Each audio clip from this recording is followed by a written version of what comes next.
My other boss. My other boss is about 5'2.5". She lives up in Towson. And then I have this boss, and love both of them. Again, great morning. Great morning. Let's keep this momentum going.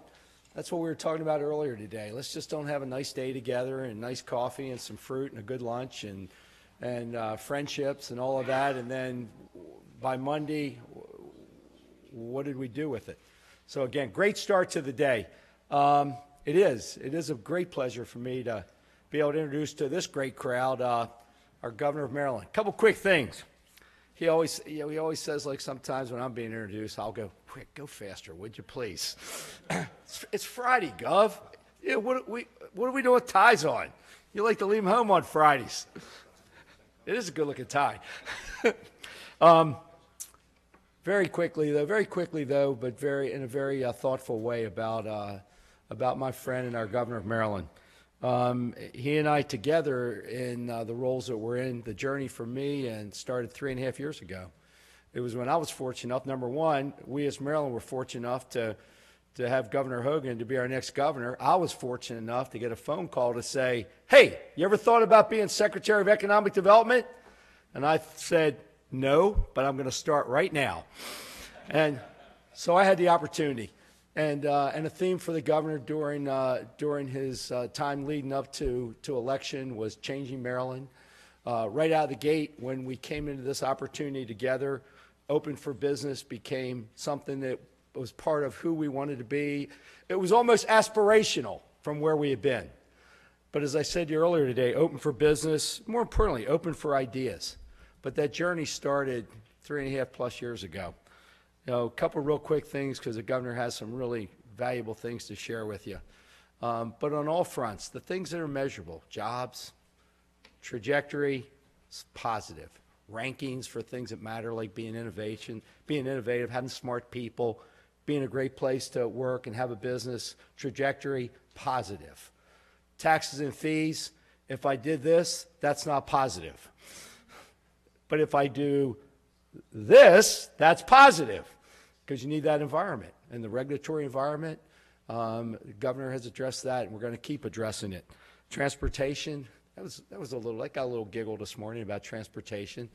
You know, so what if you live in Gaithersburg and it took you half an hour to get here? It's not that bad. You should have left sooner.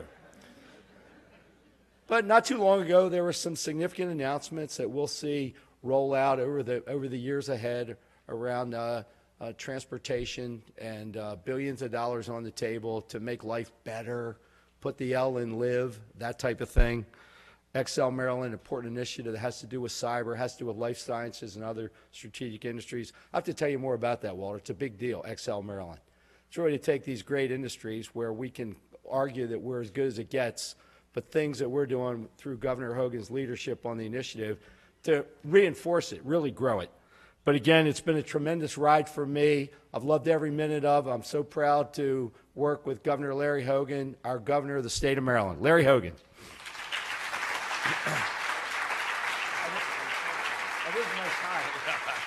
Thank you. Thank you very much. I thought we were going to have to give him the hook. But thank you very much. It's great to be here with all of you. Mike, thank you. I'm really excited to be here for this Maryland Technology Transfer Summit. And I want to thank our Commerce Secretary, Mike Gill, and the entire team at our Commerce Department for organizing this great event. And I want to thank Undersecretary Copan for being our host here at NIST.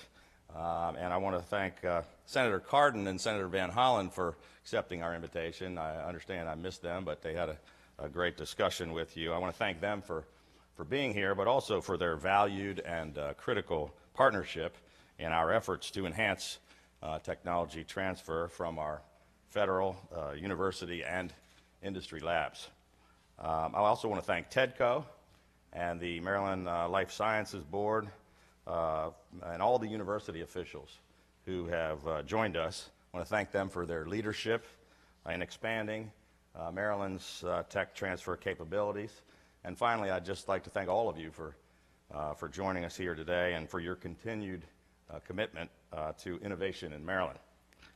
When I was sworn in as governor 3.5 years ago, as Mike was talking about, we pledged to put Maryland on a new path. And we said we were going to create a more business-friendly future for our state. We were going to help help our private sector grow and create more jobs for our citizens and to turn our economy around. And I know this doesn't happen much in politics, but we're doing exactly what we said we were going to do. We had our best year for business in Maryland in 15 years, best year for job growth in a decade. We went from losing 100,000 jobs to gaining more than 120,000 jobs.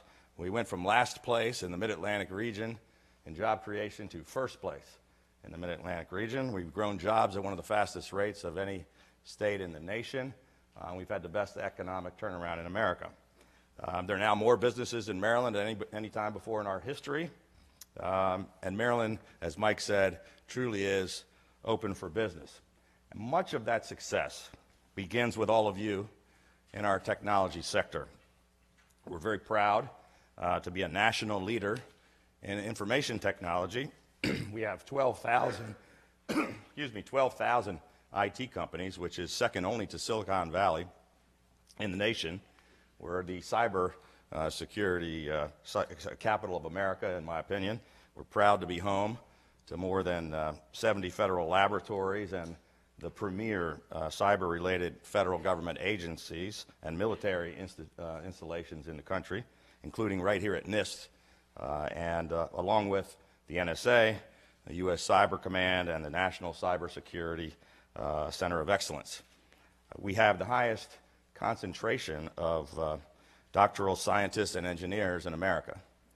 We are third among all 50 states for entrepreneurial business growth, third in the nation for research and development intensity, and second among all 50 states for the concentration of STEM employment. We are first in the nation with the highest research and development spending per capita in the United States. Last year, we were also named the most innovative state in America. We're home to a world-class academic community which is conducting critical research, exploring the newest technologies, and educating the next generation. Altogether, these facilities receive $17 billion in federal research obligations, eclipsing all other states in America. To continue our great growth in jobs, we're taking steps to maximize the success of industry sectors where we're leading. Last year, we launched a comprehensive statewide economic development strategy called Excel Maryland, which is focused on new collaborative strategies to accelerate growth in the life sciences and the cybersecurity industries. We're pooling the talents of our state agencies, our private sector industry experts, and our universities to help create an environment in Maryland where more companies can start up here and continue to grow right here in our state. The members of our Excel Maryland Steering Committee, some of whom are in the room with us today, are continuing to do incredible work, and we've already taken action on several of their major recommendations. We've invested $10 million in partnership with the University System of Maryland to accelerate the number of degrees that are awarded to Marylanders in high-demand STEM-related fields. We're working with each individual university and college campus, as well as Maryland's community colleges, to identify STEM degree and certificate fields which best match Maryland students with the jobs of the future. Additionally, we're providing funding for the In Maryland Social Network Technology Platform and the Maryland Technology Internship Program in order to encourage more internships in the technology sector and to motivate Maryland companies to hire and retain the outstanding students that we're training right here in Maryland. This legislative session, which just ended, we enacted our Access Initiative, which requires every public school in Maryland to offer computer science courses, as well as legislation to incentivize new and existing cyber companies in order to protect the sensitive data and networks of businesses in Maryland, while also continuing to rapidly grow these good-paying high-tech jobs. Our administration has worked hard to help create an unrivaled ecosystem in our state to serve and grow Maryland's critical technology sector. We're making scientific advancements and discoveries that truly can change the world, like decoding the human genome, developing vaccines for diseases like Ebola, reaching further and further out into the universe to identify black holes and to land spacecraft on asteroids. Capitalizing on scientific advances takes buy-in at all levels, and I'm pleased that we have strong partners like the University System of Maryland and Johns Hopkins University, whose leaders understand the importance of tech transfer to their institutions and to Maryland's economy. In 2016, Johns Hopkins University, the JHU Applied Physics Lab, and the University System of Maryland had a combined total of $4 billion in research expenditures. They received $60 million in gross license income, applied for 1,200 patents, and launched 52 new startup companies. A thriving startup ecosystem, in turn, is an asset to our established companies who can license new technology from these companies or even acquire them outright. Our universities and many of our federal research centers have offices that work with the private sector to develop, evaluate, and transfer technology into the marketplace.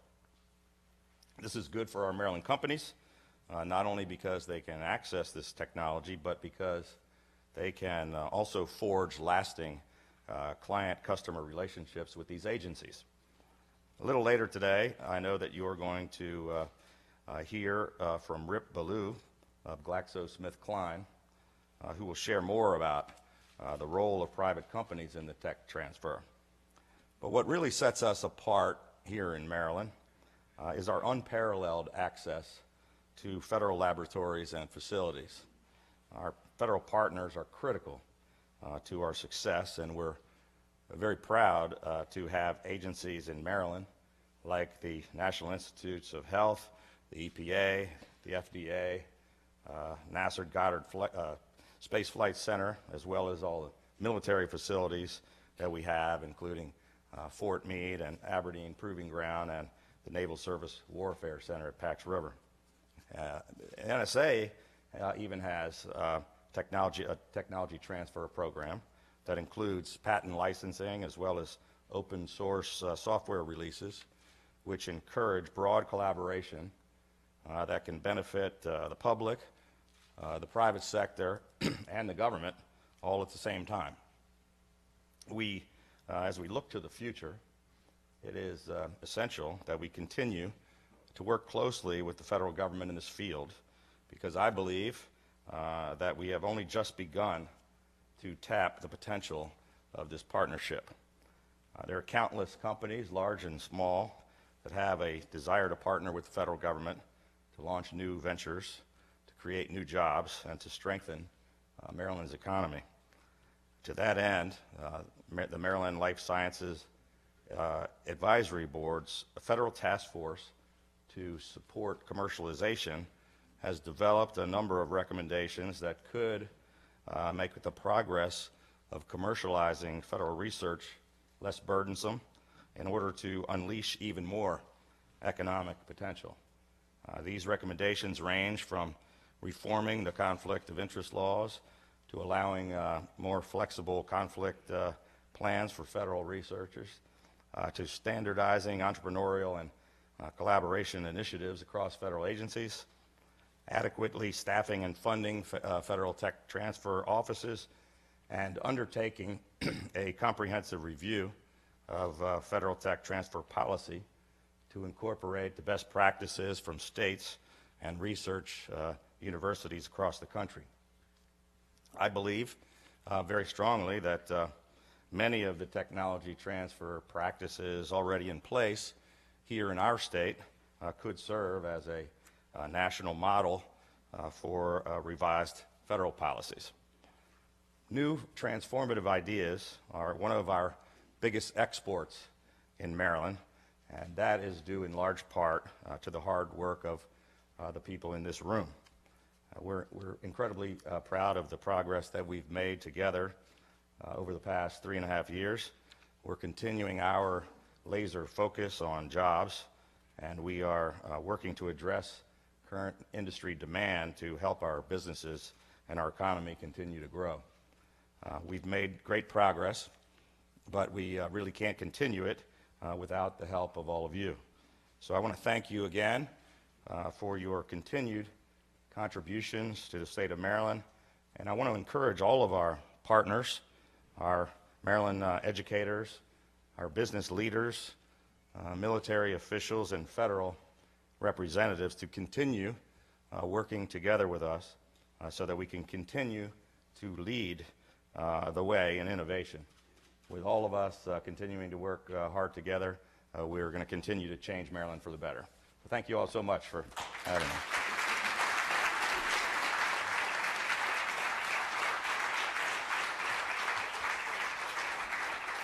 Thank you so much. Thank you, Governor Hogan. It's a delight